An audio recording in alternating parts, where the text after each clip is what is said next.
Elizabeth Holmes was once hailed as the world's youngest self-made female billionaire. Her company, Theranos, valued at $9 billion for a device that promised to revolutionize healthcare with a single drop of blood. In 2014, she was compared to Steve Jobs, celebrated as a visionary who would change the world. But by 2022, Forbes revised her net worth to zero, exposing one of the most audacious frauds in modern history.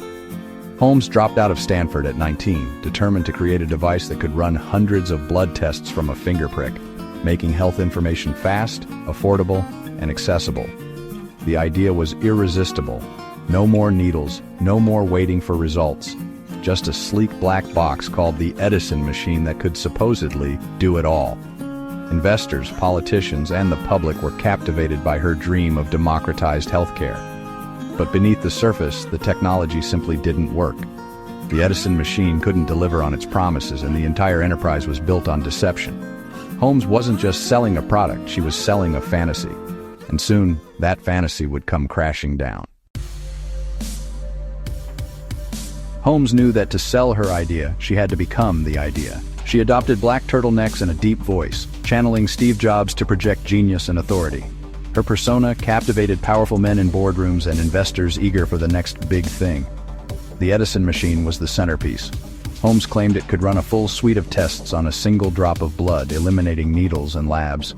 Walgreens and Safeway signed on, convinced by her pitch.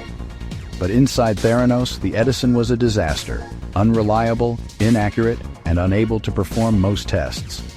Holmes and her partner, Sunny Balwani, secretly used commercial machines to process samples, diluting blood to make it work, further compromising results. Employees who questioned the technology were silenced or fired, and secrecy ruled the company. While Holmes dazzled the world, her invention was fundamentally broken. Holmes assembled a board of political heavyweights, former secretaries of state, defense, and industry titans, giving Theranos instant credibility. High-profile investors like Rupert Murdoch and Larry Ellison poured in hundreds of millions, swayed by her charisma and the promise of disruption. The company raised over $700 million, creating unstoppable momentum. Inside, Theranos was a fortress of secrecy. Employees signed strict NDAs, departments were siloed, and few saw the full picture. Holmes tightly controlled her public image, repeating bold claims even as her own scientists knew the truth. The black turtleneck and unwavering confidence were all part of the act. For over a decade, Holmes maintained her billion-dollar illusion, fooling some of the world's most powerful people. The facade finally cracked in 2015, when whistleblowers like Tyler Schultz and Erica Chung exposed Theranos' deception to the Wall Street Journal. Journalist John Carreyrou investigated, uncovering that the Edison device was barely used and most tests relied on traditional machines. Despite legal threats, the truth came out. Theranos' technology didn't work. The Wall Street Journal's expose triggered federal investigations and regulatory scrutiny. The FDA and CMS found widespread safety violations. Holmes was banned from running labs. Walgreens cut ties and sued, and the company's reputation collapsed. The public and investors realized they'd been sold a lie. The empire Holmes built on secrecy and hype began to crumble. The billion-dollar deception was unraveling. The end was near. With the truth exposed, Holmes and Balwani faced charges of massive fraud. The SEC and federal prosecutors accused them of deceiving investors and endangering patients.